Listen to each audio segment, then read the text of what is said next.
August has blessed us with an amazing array of indie games, including the highly contentious No Man's Sky. We'll be covering it all for you, but before we do, let's get some headlines and honourable mentions. After breaking ties with Sony in March, Tequila Works have confirmed that their upcoming adventure game Rime will now be multi-platform. They've also announced a new creepy puzzle game called A Sexy Brutale, which will be playable next year. A new trailer and a 2016 release date have been shown off for political thriller Orwell. The 1984 inspired title that's all about terrorism and surveillance is being made by just a 3-man studio. Lastly, in some unfortunate news, Capybara's long-awaited Below has been delayed indefinitely. Grow Up is the sequel to Grow Home. It takes the high-flying platforming formula of the original and builds on it with new gadgets and a bigger world to explore. Grow Up is casual single-player fun at its finest. Inversus is a territorial battle for up to 4 players that can be played competitively and cooperatively, as well as locally and online. We love how the shape of the board adds strategic complexity to the simple mechanics, as well as the sharp colour scheme. Death Road to Canada is an irreverent road romp through a zombie apocalypse. In every randomized playthrough, you'll have a chance to teach a dog to drive, recruit a weeaboo to your squad, and of course, fight a lot of zombies. In Heart and Slash, you lead the little robot Heart in a series of brawls against his heartless brothers. The combat is as smooth as it is fast, and the soundtrack captures that same frenetic energy. If you liked Fury from last month, then this one is for you.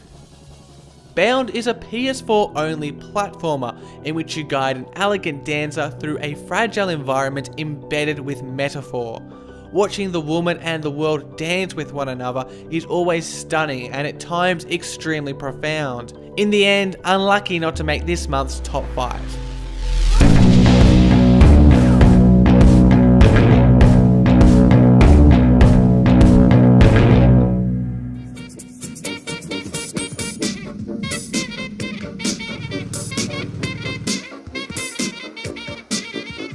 The casual cooking game genre has a reputation as a factory that pumps out a gluttony of mediocre mobile games.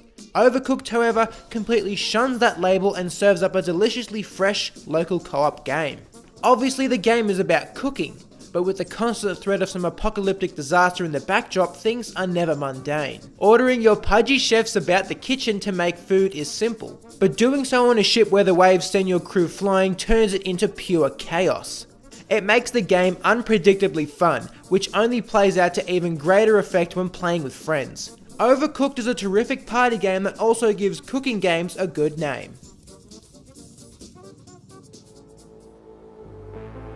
I've seen things.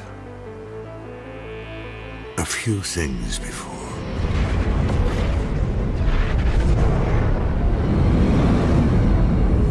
Left the sun and moon. With its infinite generation of unique planets, No Man's Sky is a technical marvel. At first, this delivers an unparalleled sense of wonderment as you discover creatures and worlds that no one else has. But soon, what was once new becomes old, and what was wonderful becomes ordinary. It is in this moment you realize that beneath all the randomization, there is not a lot of meaning in No Man's Sky. Nothing for you to hold on to. No Man's Sky is the game we warned it would be in our January video, why No Man's Sky won't live up to the hype. In it, we argued that amidst all the excitement for the game, fans had lost sight of what the game actually was.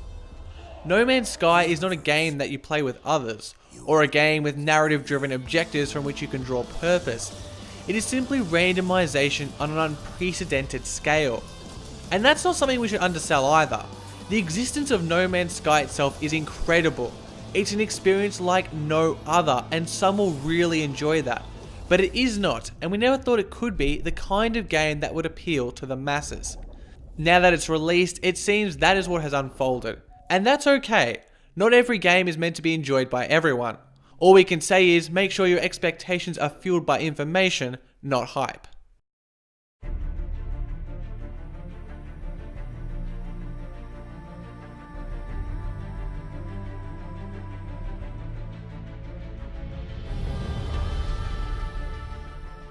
We didn't feature Duelist when it released in April, but since it released on Steam in August, we thought it was the perfect time to redeem ourselves. We actually first featured Duelist as a Kickstarter project way back in March 2014 in what was our first ever top 5 video. We were impressed back then, and now with the final product out, our appreciation has gone to another level. The game itself is a head-to-head turn-based card game much in the vein of Hearthstone. It's free to play, has astonishingly beautiful art assets, quick 5 to 10 minute games, and is filled to the brim with clever strategy options. There are two things that really make it stand out in the burgeoning digital card game genre. First off, winning isn't dependent on what cards you have, with the game rewarding skill and not disadvantaging new players. And secondly, it's not pay to win. With games not determined by the contents of your deck, you don't have to buy your way to competitiveness. Duelist is a terrific strategy game that we're sure will be sticking around for a long time to come.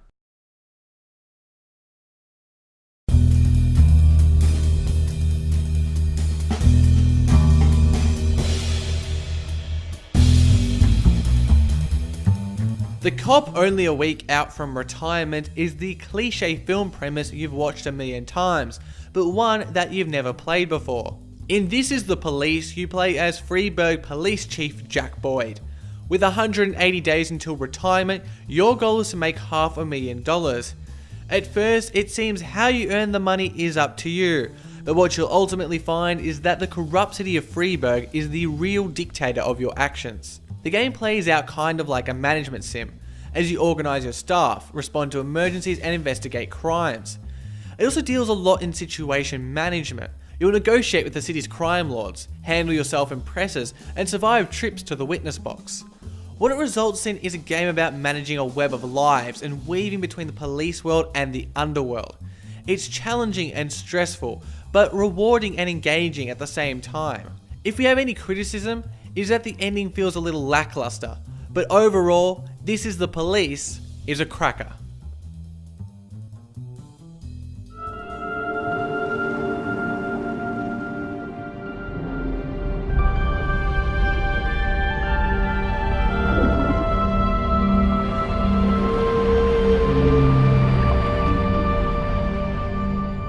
Abzu is absolutely gorgeous, and if you think its art looks familiar, that's because it does.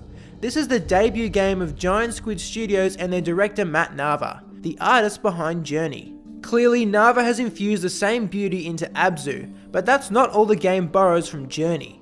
It's fleeting in duration, has no words to communicate with, and there aren't any monsters to duel or coins to collect.